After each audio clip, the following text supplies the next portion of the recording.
Welcome back, everyone. Today, we're going to be diving into the world of recommended items in software configuration. Ooh, interesting. Yeah, we've got these excerpts from a guide called Recommended Items, Oh, and it's got some fascinating insights into how these systems actually work. cool. You ever been like online configuring something like a phone Hmm. and the site suggests accessories that people also bought? Oh, yeah, yeah. That's kind of what we're talking about, but on a much deeper level. Okay, so like beyond just those basic product suggestions? Yeah, exactly. Gotcha. These recommendations are more than just suggestions. They can actually shape the entire configuration process, Wow.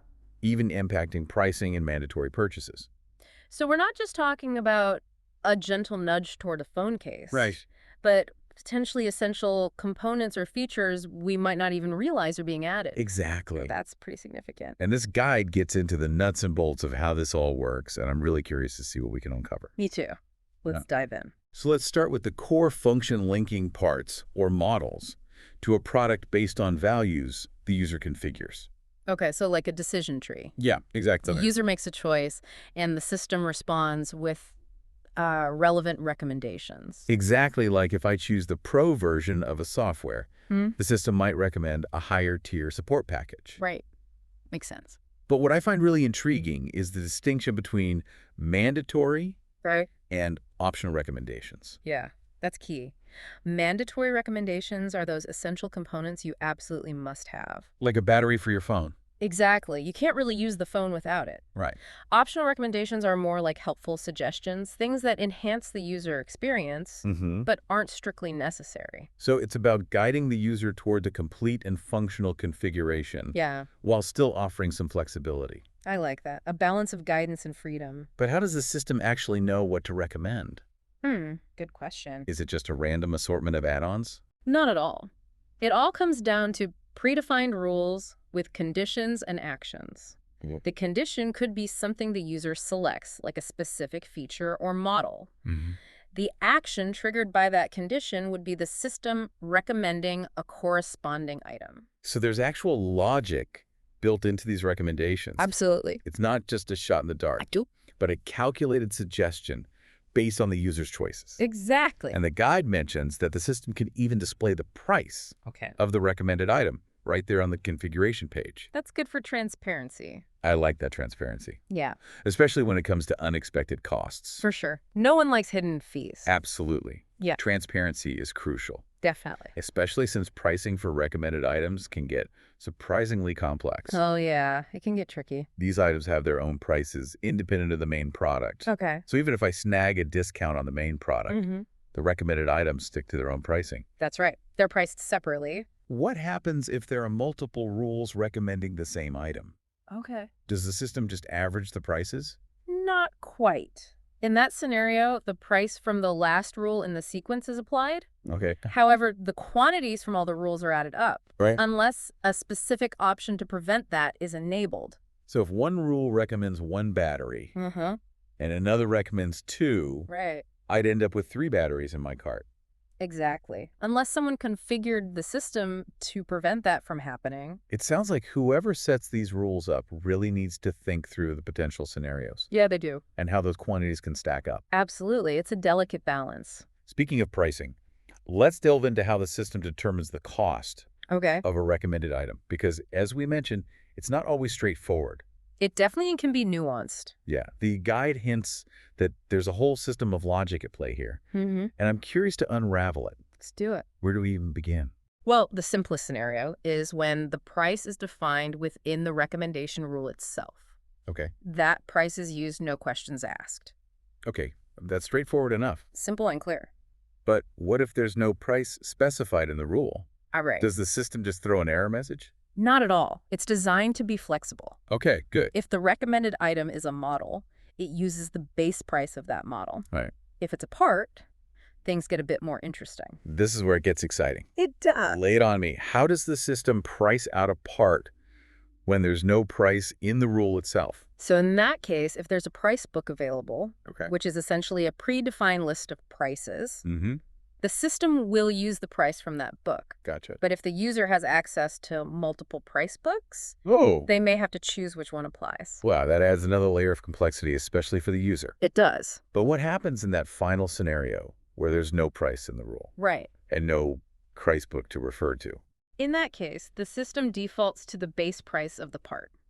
Okay. So you can be confident that the system will always find a price for the recommended item, no matter what. It's like a pricing choose-your-own-adventure. Haha, I like that analogy. But the system always finds a path to the final price. It does. It's designed to be robust. This level of detail really highlights the thought that goes into these seemingly simple recommendations. Yeah, it's more complex than it appears on the surface. Now, I'm curious about the people behind the scenes who are setting up these rules. What does that process actually look like? Well, the guide mentions an admin interface where all the magic happens. Right. It's essentially a control panel for managing all aspects of recommended items. So it's like a command center for recommendation wizards. Uh-huh, exactly. What kind of tools do they have at their disposal? From this admin interface, administrators can create new rules, give them names and descriptions, set their status, Okay. and even define the time frame when the rule should be active. So you could have seasonal recommendations, You could. like must-have winter accessories that only appear during a certain time of year. Precisely. You can tailor the recommendations to specific periods. They can also specify whether the rule applies to configuration selection Yes, or both, as well as mark items as mandatory, that's right. right? That brings us back to those essential components we can't skip. Exactly, those mandatory items. But what about those helpful comments that sometimes pop up alongside recommendations? Yeah, those are useful. Is that something administrators can customize as well? Absolutely. They can add simple text comments Okay. or even use a scripting language called BML Okay. to create more dynamic and context-specific messages. BML sounds intriguing, It is.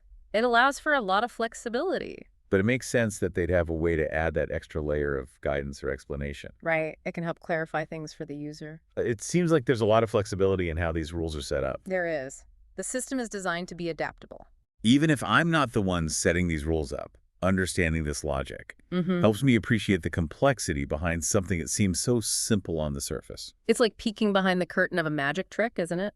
Exactly. You start to see the intricate mechanisms that make it all work. And speaking of behind-the-scenes details, remember how we talked about the system Oh. adding up quantities from different rules? Uh-huh. There's actually a setting that controls that, right? Yes, the sum recommended item quantities option, Okay. which is usually set to yes by default. Okay. This means that if the same item is recommended multiple times, Right. the quantities are combined into a single line item. So instead of seeing 3 separate lines for the same recommended part, Exactly. I just see one line with a quantity of 3. That's right. It keeps things cleaner and more organized. That definitely keeps things tidy. Yeah.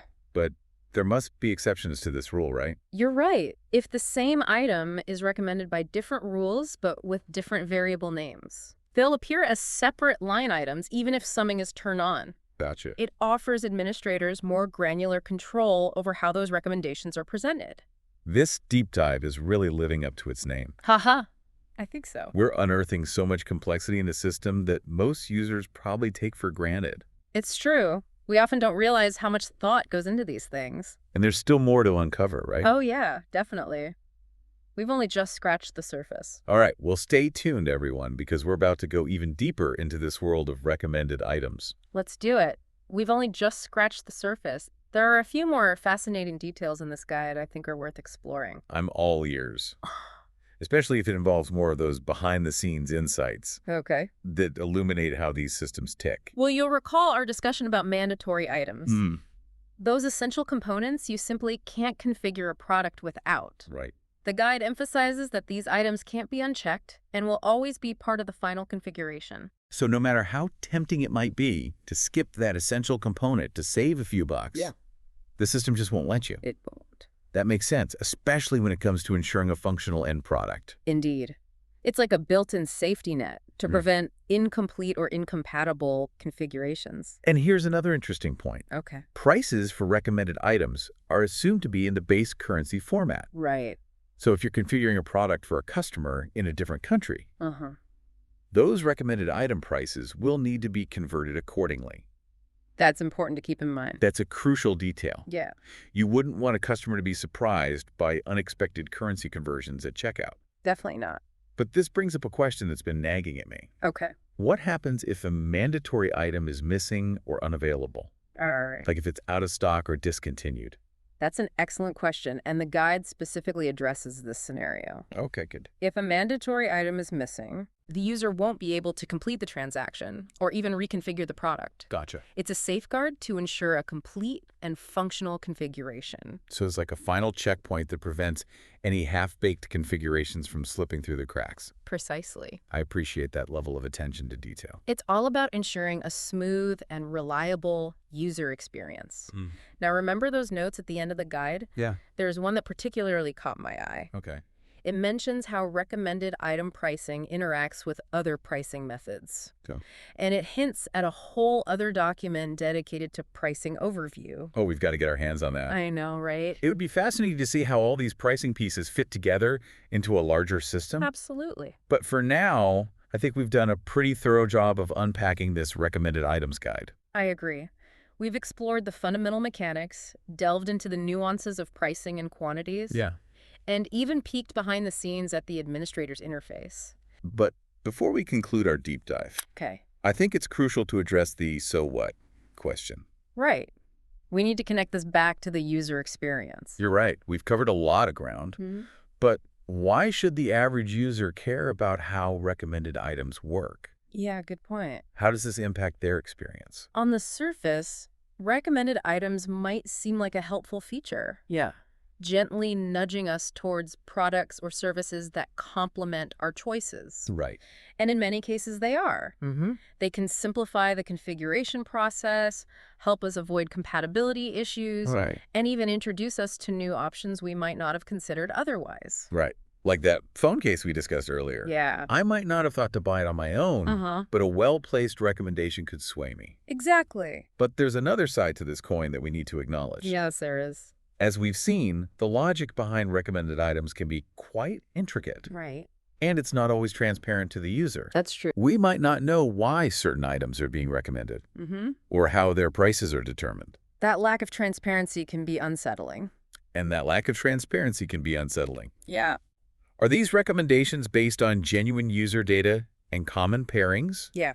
Or are they driven by vendor incentives and profit margins? It's a question worth considering. It is, and it highlights the importance of being an informed and discerning user.